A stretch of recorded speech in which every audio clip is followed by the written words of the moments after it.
Dear Patriots, before the news starts, please subscribe to our patriotic channel by clicking the subscribe button. Give us a thumbs up to this video. Don't forget to leave your opinion below in the comments section. Share the news on Facebook and Twitter so you friends see it. Thank you. Hallelujah! President Trump just did something incredible for churches hit by hurricane. President Trump is a tough leader, but the hurricane disaster relief has brought his compassion to the fore and is even impressing some of his critics. On Thursday, the president threw his support behind churches struggling to get disaster relief money from the Federal Emergency Management Agency, FEMA. 3 Texan churches filed a federal lawsuit this week to get access to those funds after being damaged in the storm.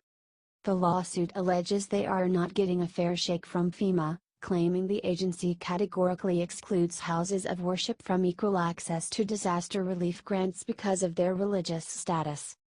One of the churches damaged by Harvey, the Hi-Way Tabernacle, had been a FEMA shelter and operations point, preparing over 8,000 meals for those affected by the storm.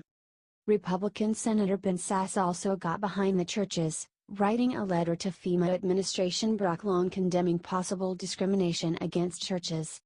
It sends the message that communities of worship aren't welcome to participate fully in public life. It reduces the facilities and volunteer time, talent, and effort available to support the border community.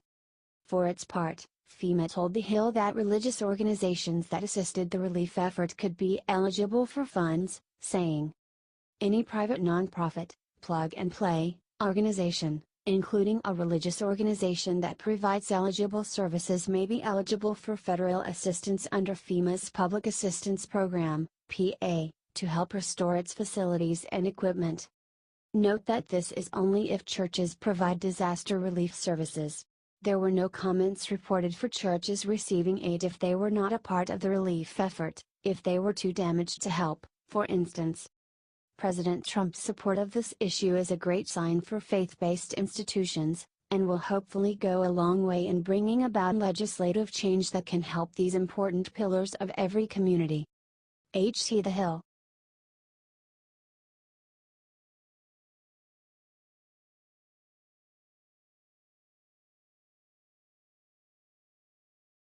Trump just achieved what no other president has in 150 years, defying all detractors. President Trump has called himself the Lone Ranger, and he proved that just last week, when he made a deal with Democrats. Even though voters had to vote him in under the Republican column in the voting booth, it was clear that that party had not accepted him. Or if they did, most did so kicking and screaming. Now, in less than a year as BOTUS, he has shown that he is the first true independent to hold the office since the current two-party system began around the time of the Civil War. And isn't that why America elected him? Myself and others at Liberty Writers have reported on countless stories about Trump going against leaders in what is technically his own party. These include Paul Ryan, Mitch McConnell, John McCain and others. True patriots were sick and tired of the swamp which consists of both Republicans and Democrats alike.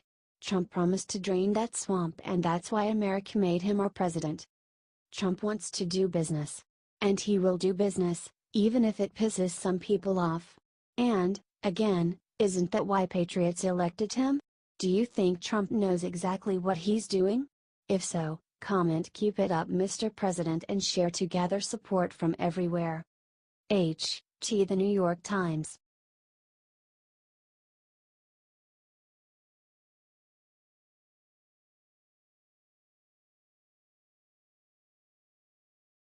Last night Trump met with his team and made a video about Hurricane Irma Americans need to see. President Trump called together a meeting of his cabinet at Camp David last night with one very important issue to discuss, Hurricane Irma. This hurricane has already displaced basically the entire state of Florida and the president knows action must be taken. Clearly, the president is hard at work doing his best to resolve the upcoming problems before they even start. He is mobilizing the National Guard to help out. He is considering a larger funds package for hurricane relief. It was not all hurricane talk at Camp David over the weekend, though. Trump and his trusted generals also mapped out their new strategy for how to deal with North Korea. At the same time, the president used the gathering as a chance to set up his new tax reform policy with his top economic advisors, all of whom were helping with hurricane issues as well.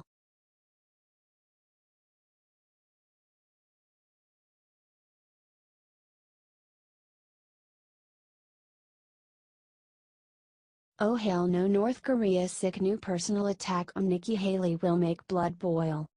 British Prime Minister Winston Churchill once said, "You have enemies? Good. That means you've stood up for something, sometime in your life."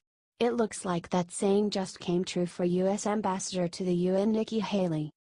North Korean state media Korean Central News Agency just lambasted Haley in response to her comments at the UN earlier this week, in which she condemned the Hermit Kingdom's latest nuclear test and proposed new sanctions on the country, including an oil embargo.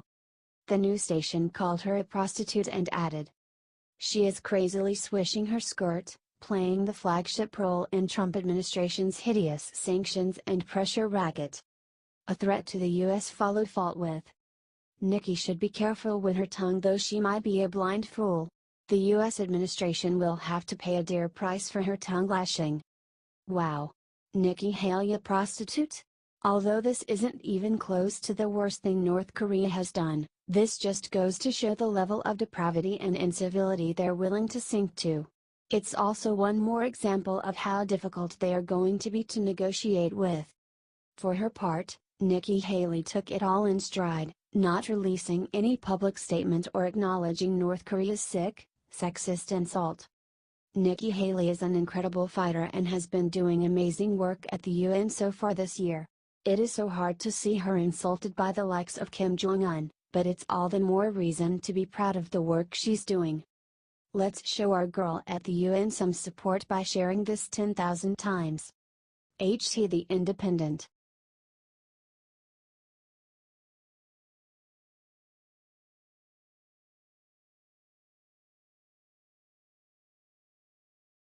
President Trump just made 3 huge tax promises that will have every American cheering. President Trump has had a busy week preparing for Hurricane Irma before it makes landfall in Florida, but that doesn't mean he isn't also working on other important pieces of legislation to govern the country.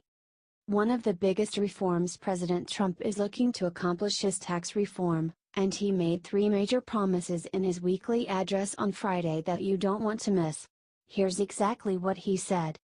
"Our current burdensome tax code is a massive lead weight against the American economy.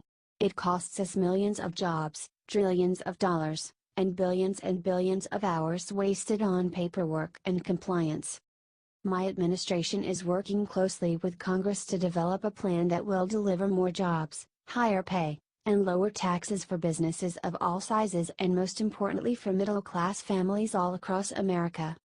First, we are going to make filing taxes as simple as possible. If you're like most Americans, under our plan you will file your taxes on a single page. What a difference that will make, and you won't need to keep endless receipts and paperwork. We are freeing you from the horrible tax maze. Secondly, we will cut taxes for middle-class families.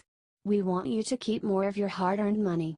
This way, you could spend it, you could save it, you could do whatever you want.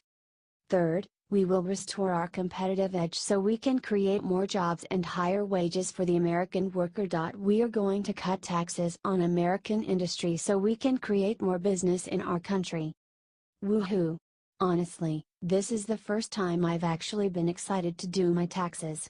President Trump is a businessman. He knows exactly the kinds of excessive taxes that are strangling business. And since he isn't a dyed-in-the-wool politician, he's ready to make smart and efficient reforms that are both practical and useful. It's great to have someone in the White House who actually is serious about tax reform. Love what the president has been saying? Share it out, patriots. HD Real Clear Politics.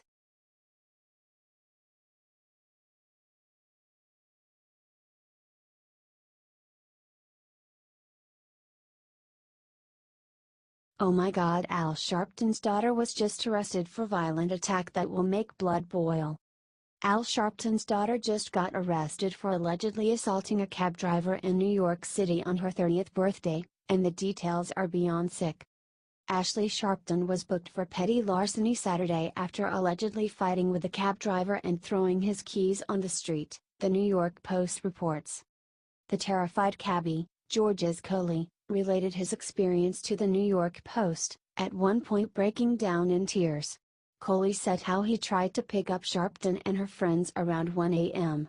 Sharpton had 4 friends with her. The cab only could fit 4 riders, but she tried to get all 5 of her party in the cab anyway. Coley said when he tried to tell her he could only take 4 people total, she became irate and slammed the door and gave me attitude. When he then asked them to take a cab that could accommodate 5 rides, they refused to leave. That's when he said she snatched the keys out of his ignition and started running away. I followed her for over a block begging for my keys back, and I had to step in front of her and ask. That's when she swung at my face and ended up punching me in the chest. Sharpton was arrested shortly after Coley called the police, and when reached for comment, her lawyer said what was reported did not happen. Wonder how proud he'll be after he hears about this? HT New York Post.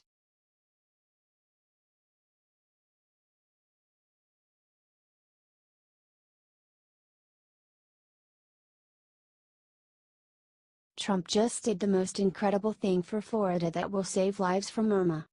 It's remarkable how hard the media tries to bring our president down, despite the overwhelming evidence that he is doing a great job.